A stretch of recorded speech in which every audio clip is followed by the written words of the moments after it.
This is a series of films that tells the history of contemporary fashion photography as seen through the eyes of models. So if when you were growing up, I've read, obviously, a little bit that you had a certain hard time bullying and all that sort of stuff. Do you think if you'd been around then, that would have made life easier for you? Okay. I don't know. Because you become a sort of, I just look at you as a person, and that trend, right. Just who you are, right. Colour, race, size, age, you're a person. That's primarily, that's foremost who you are. However, because you were bullied, people bullied you for a reason. And do you think if there'd been somebody like a Winnie Harlow around times, right. because I'm as beautiful like that person, beautiful. Mm-hmm. Do you think that would have changed things for you? I don't know if it would change. Like, I know it changes things for other people. Yeah. But I also kind of grew up in like the hood and stuff, Yeah. So like, even now with the things that I do and yeah. the success that I have found, people will still come back and be like, "Oh, she's just a cow, and she's just this, and she's," right. You know what I mean? So I feel like, even though, or people will even say like, "Oh, Michael Jackson," like that's supposed to be like some sort of diss, you know what I mean? Yeah. But for someone as big as Michael Jackson for people to try and use that as a diss to me, yeah. I don't know, you know what I mean? Like, it's it's slightly kinda, weird. Yeah, exactly. Yeah. So at the state where I've gotten to, I don't know. It's kind of weird to me. I don't know if it would make a difference, but I feel like it would. I guess it would encourage me myself to be like, no, I am beautiful. I don't think it would change the bullies. No. Do you know what I mean? Yeah, because they're yeah. bullies in any Because case. for example, like there was this huge thing about like dark-skinned girls being ugly and such, but then there was like Naomi Campbell, you know what I mean, and like Kelly Rowland, who were like really big in the scene.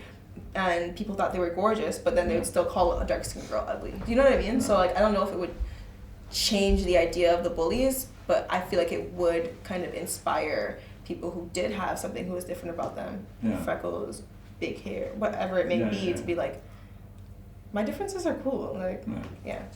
And would you change anything about yourself? Were you a magic wand? If I had a magic wand, I would make my foot a size smaller. Right, okay. And my hair down to here. That's about it. One of those is reasonably achievable. That's about it. Oh, and I would grow 2 inches taller. Really? Yes. You're quite tall as you are. I'm 5'9". Oh, okay, well, an inch taller. 5'10". Okay. Yes. Right. Let's look at a few more pictures on there. Just want to talk to you a little bit about this. Not this particular picture, although yes, this one. Well, actually, they've redrawn your nipples. Yeah. But the fact that you, on SHOWstudio, we've been promoting and championing and are in love with fashion illustration. And I noticed very much on your Instagram feed that a lot of people draw you. Yeah, a ton of people draw me. And I think that goes back to when people were putting makeup on their face to recreate my skin. Yeah. People see me and they see art. Right. So I always say, like, I don't want to be seen as a role model because I'm definitely not someone to, like, look up to. I'm a 21... But you will be, though. You will absolutely be looked up to by a lot of people. I'm a 21-year-old rock star in my head. So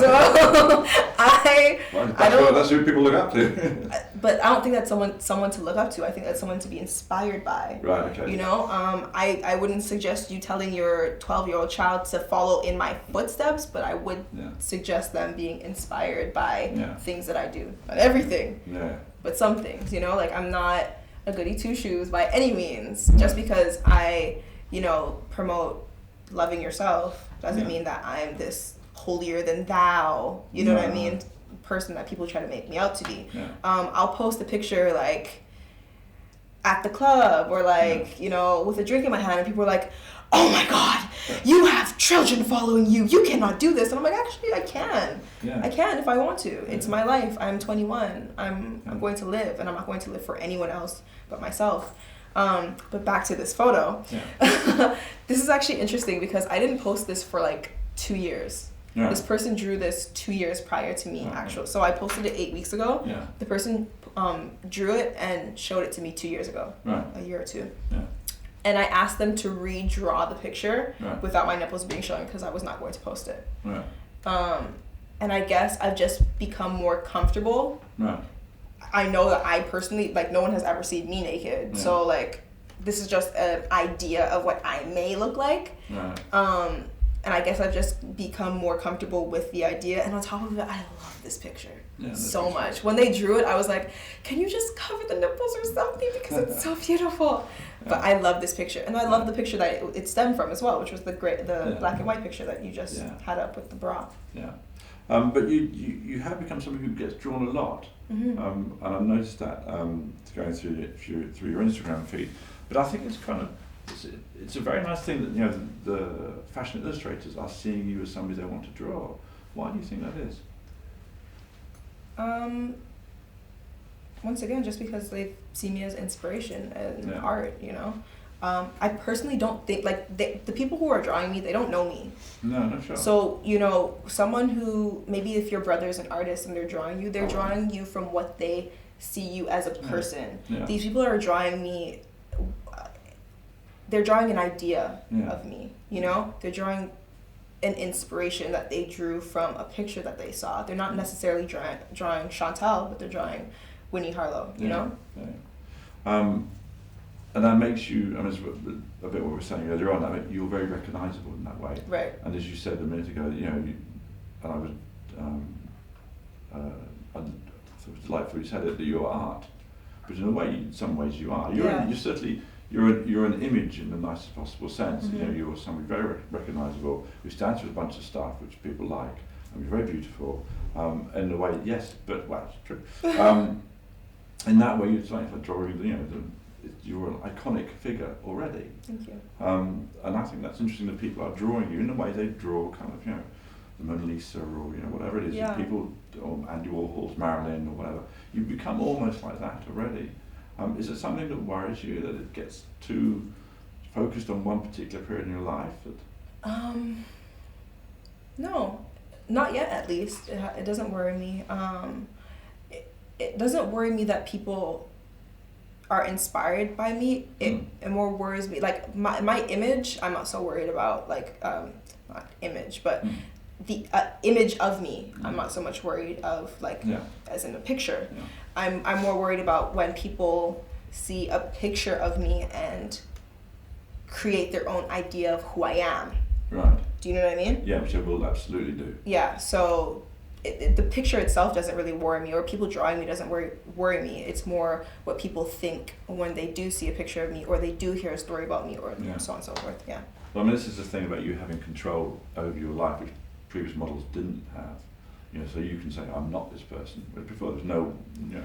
I mean, there is some sort of control, but even if I am to post and say, hey, I'm not this person, there's a handful of people who are going to see it and a greater majority who aren't, you know? Yeah. And there's a majority of people who've seen something that they said, oh, I hate this girl now, and they're not going to see my post, or they're not going to see my other interview, which shows that I'm not that person, you know? Yeah. They may just see this one off thing and be like, oh, I don't like this girl, and every time they see me now, they turn off the TV, or they click another tab on the internet, you know? So it is hard still, because you can't really control everything that goes out about you. Yeah. And once it's out, it's kind of just there, you know? Yeah. And are there fashion illustrators that, like fashion photographers, that you really like the work of? Or is that an area you don't know it yet? Yeah, I don't think I'm very knowledgeable as of yet. You should. There's very good ones out there. I was thinking about it, I was driving in this morning, that really, you'd be fantastic. We did a series on SHOWstudio, with getting different illustrators to draw you. Yeah. Fashion illustrators are like fashion photographers in a way that there are some incredibly talented ones, and they will create very different images of you, but starting with, you know, the same kind of. I only know, like, Hayden Williams. That's really it, and that's because he's so viral on Instagram, and I'm on Instagram. Well, we'll try and connect you with some people. I would love that. Project. That would be amazing. I think I prefer, like, seeing drawings of, like, this to me is even better than the actual picture. Right. It's a different creativity, you know what I mean? Like it's something added to the picture that was already taken and had so much in it. Yeah, because fashion illustration is becoming stronger and stronger. I mean, it had its heyday back in the 1950s, 1960s, when fashion illustrators were sent to, to sketch on the catwalks because there was no way of getting information back.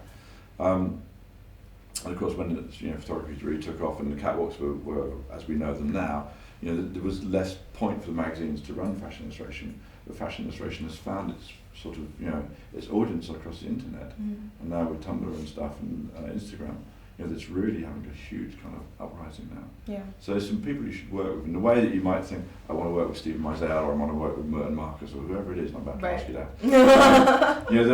There should be people you should look at fashion illustration wise, because and they're incredible illustrations, and they're one-offs as well. Yeah. So we'll talk about it off camera, but and on that question, are there fashion photographers who you have as people you want to work with? I mean, first and foremost, so we need to work again. We do. Yeah. But yeah, like you just listed two amazing names that I hope to one day get towards. Yeah. And are the publications you kind of want? Is there sort of, do you have kind of those sort of things? I've only had the cover of this, or was it only I'm actually I shot with Vogue Australia when I was in Australia a couple weeks ago, and I'm doing a Teen Vogue shoot, so I'm trying to maneuver my way. Be like, Condé Nast. Yeah. Well, that's what your agent should be doing for you. Yeah, for sure. No, I mean, this is after I've just signed with my agency, and I've been with my agency for like a month now, so. Yeah, they'll be coming. They're talking to all they're those doing people their work.